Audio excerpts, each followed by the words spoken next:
pagluluwalhati sa ating pinakamamahal na Panginoong Jesus.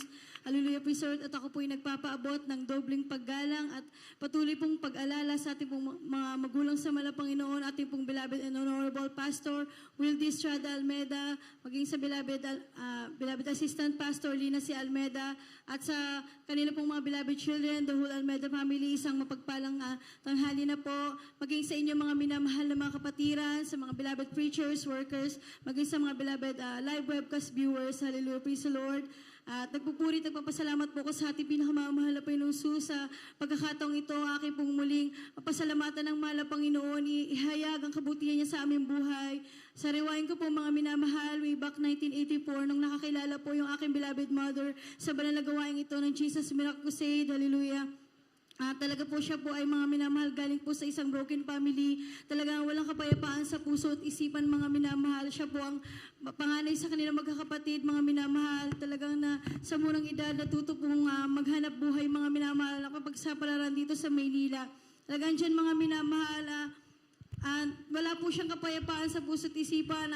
Magulo po ang kanilang buhay, mga minamahal, hanggang sa meron pong kapatiran na nakapagbahagi sa kanya ng salita ng mahal na Panginoon na dito raw po sa gawain ng Jesus Miracle Crusade, talaga nagbabago ng buhay ang mahal na Panginoon, nagbibigay ng kapayapaan sa puso at isipan. Talagang dyan mga minamahal, siya po ay naimbitahan sa banal na gawain. Mga minamahal, siya po ay sa madaling salita, mga minamahal, tinanggap ang mahal na Panginoon na nagpabautismo sa tubig sa pangalan ng ating pinakamamahal na Panginoon Jesus, at talaga pong instant po mga minamahal, ang kapayapaan sa puso at isipan ay pinagkaloob sa kanya na ating pinakamamahal na Panginoon Jesus. Hallelujah. Hanggang sa mga minamahal na naging bunga niya rin po yung aking beloved lola, mga minamahal. That time yung aking pong beloved lola, mga minamahal, siya po yung may karamdaman, mga minamahal, na cancer sa lalamunan. Mga minamahal, na after din po na mabautismuhan sa tubig sa pangalan mahal na Panginoon, talagang pinagaling po ng ating pinakamamahal na Panginoon Jesus. Hallelujah. Maging akin din pong beloved father, maging bunga din po na aking beloved mama, mga minamahal. Yung aking pong papa that time, talagang nung dinala po siya sa banal na gawain sa dako ng Tondo Bible Study, mga minamahal, talaga hindi po siya nakakalakad. Dahil nga po mga minamahal, yung kanya pong kalaro sa basketball, pinalo po yung kanyang tuhod. Mga minamahal, sa madaling salita, nadala sa banal na gawain at nabautismuhan din po, mga minamahal. Right after baptism din po, pinalakad ng ating pinakamamahal na Panginoong Jesus. Hallelujah, praise the Lord. Napakabuti natin pinakamamahal na Panginoong Jesus. Talagang nandyan din po, mga minamahal. Kami po na aking beloved brother, lumaki po, mga minamahal, sa himala ng mahal na Panginoon. Talagang kahabagan ng mahal na Panginoon since birth po kami sa banal na gawain ito, mga minamahal, na mula po nung bata po kami, wala po kong naalalang pinabayaan kami na ating pinakamamahal na Panginoong Jesus. Andiyan po mga minamahal na sa tuwing kami po nagkakasakit ng aking beloved brother, mga minamahal, nakikita po yung aking beloved mama, aking pong beloved lola na nasa pagpupuri, mga minamahal. Talagang pinapatong lamang po nila ang kanilang mga kamay sa aming mga ulo. Sa unang dalangin po na ating minamahal, ginagalang mahal na pastor, pinapagaling po kami ng ating pinakamamahal na Panginoong Jesus. Hallelujah. At pinapasalamatan ko po ang mahal na Panginoon sa lahat ng mga pagpapalayan. Talagang binago po yung aming buhay dito po sa banal na gawain nung aming pong nakilala ating pinakamamahal na Panginoong Jesus. Hallelujah. Ngunit lumipas ang panahon, mga minamahal, talagang nandiyan po ang mga minamahal, kami nawalay sa paglilingkod sa mahal na Panginoon. Naging madalang po yung aming pagdalo, mga minamahal. Talagang yung vision ng aking beloved papa na pag-aadik, mga minamahal, pagiging lasinggero, at talagang bumalik po yan, mga minamahal, doble pa. Hallelujah. Talagang namuhay po kami na wala sa kabanalan, mga minamahal. Hallelujah. Dumating po yung grabing paalala, matinding paalala sa amin natin pinakamamahal na Panginoong Jesus. Noong kinuha po ng ating mahal na Panginoon, ng aking beloved brother, ng madalian, mga minamahal, talagang nandyan po na galing lang sa eskwelahan, sabi appendicitis, kinabukasan, mga minamahal, wala na pong buhay. Ngunit pagtanto po namin, mga minamahal, na talagang kapag tinawag tayo ng mahal na Panginoon, gagawa po siya ng paraan, mga minamahal, upang tayo makapanumbalik sa kanyang banal na gawain, mga minamahal. Sa madaling salita, mga minamahal, kami po inanumbalik sa paglilingkod sa ating pinakamamahal na Panginoong Jesus. Hallelujah. Ngunit dyan po, mga minamahal, sa aming pagbalik, hindi po namin agad nakasama yung aking beloved papa, mga minamahal. Tunay na yung aking papa patuloy sa kanyang bisyo, paggamit ng pinagbabawal na gamot, paglalasing, mga minamahal. Tuwing kami po umuwi ng banal na gawain ng aking beloved mother, talagang dyan po yung inaaway niya po yung aking beloved mama, mga minamahal. Hallelujah. Talagang naging pasanin po namin ang aking beloved Papa. Inuusig niya po kami, mga minamahal. Ngunit mga minamahal, talagang hindi po kami nanawa sa panalangin, mga minamahal. Ang mahal na Panginoon na ating nakilala, hindi po bingi, mga minamahal. Talagang andyan po na sa tuwing kami po ako po nag-aayuno, sinasama ko po sa panalangin, beloved Papa. Sabi ko, mahal na Panginoon, nais ko po muli makasama yung aking beloved Papa sa paglilingkod na buo kami pamilya na maglilingkod muli sa iyo, mga minamahal. Isang araw, mga minamahal, tinugon ng mahal na Panginoon ang aking panalangin, mga minamahal. Yung aking beloved Papa, kusa na po siyang sumama muli sa manalagawain, mga minamahal. Napakabuti na ating pinakamamahal na Panginoon Jesus, hallelujah. At sa aming pagbalik, mga minamahal, talaga andyan ang pagpapala ng mahal na Panginoon, hallelujah. Dumating po kami, mga minamahal, sa hallelujah, talagang minsan wala po talagang financial, ngunit hindi po kami pinababayaan ng mahal na Panginoon, hallelujah. Alam niyo po, mga minamahal, sa riwain ko din po, naririnig ko po yung mga patutuo dito ng mga kapatiran na naho-hold up, kinukuha ng cellphone. Hindi ko po inaasahan na mangyayari din po sa akin, mga minamahal. Talagang pinaranas po yan sa akin ng mahal na Panginoon. Pinakita niyo po ang kanyang himala.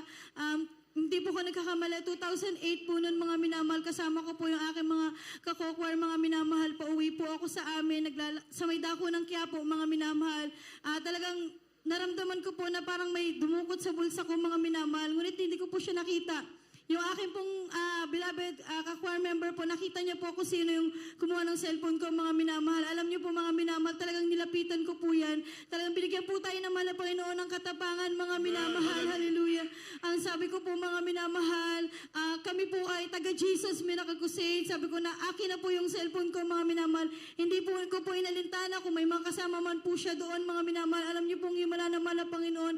Talagang na-frozen siya, mga minamahal. Tunay na ako pa po mismo ang kumuha ng cellphone ko sa bulsa niya. Napakabuti na ating pinakamamahal na Panginoon Jesus. Hallelujah. Maraming salamat sa ating pinakamamahal na Panginoon Jesus sa mga pagpapalang himala na yan. At pasalamatan ko rin po, mga mahal na Panginoon. During pandemic, mga minamahal, talagang ang buong mundo po ay talagang andyan na gabing pagsubok, mga minamahal. Ngunit sa ating po, mga anak ng Diyos, tunay na anak ng Diyos, diyan po pinakita ng mahal na Panginoon ang kanyang kabutihan, mga minamahal. Patunay na hindi niya po tayo pababayaan. Alam niyo, mga minamahal, nawalan po ako ng trabaho, mga minamahal. Nung pandemic, nagsara po yung kumpanya namin, pinapasukan, mga minamahal. Sa boarding house namin, tinutuluyan.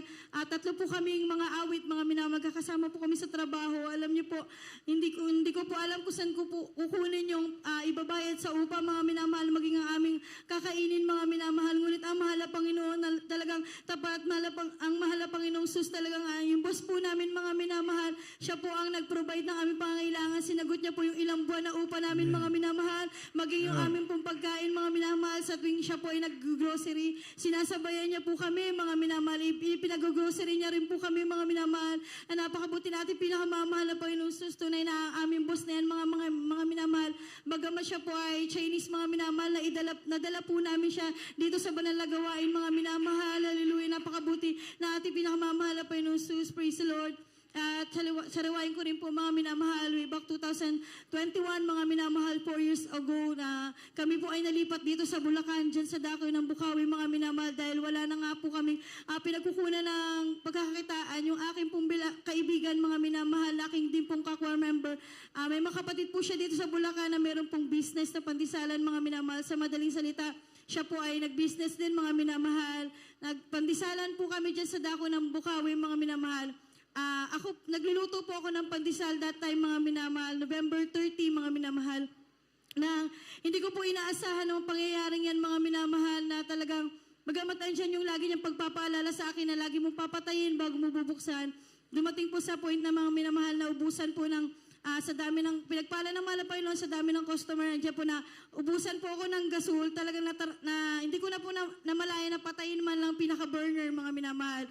Sa madaling salita, nagpalit po ako ng gasol, mga minamahal, ng tangke, nang hindi ko po pinapatay yung pinaka-oven, mga minamahal.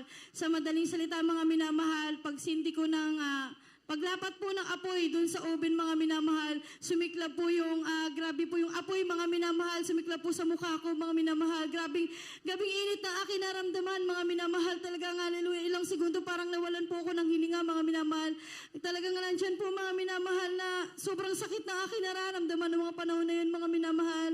Hallelujah, napakahapdi, hindi ko po alam kung anong pwede kong ipahid, kung yelo, tubig, mga minamahal. Napakasakit na aking nararamdaman.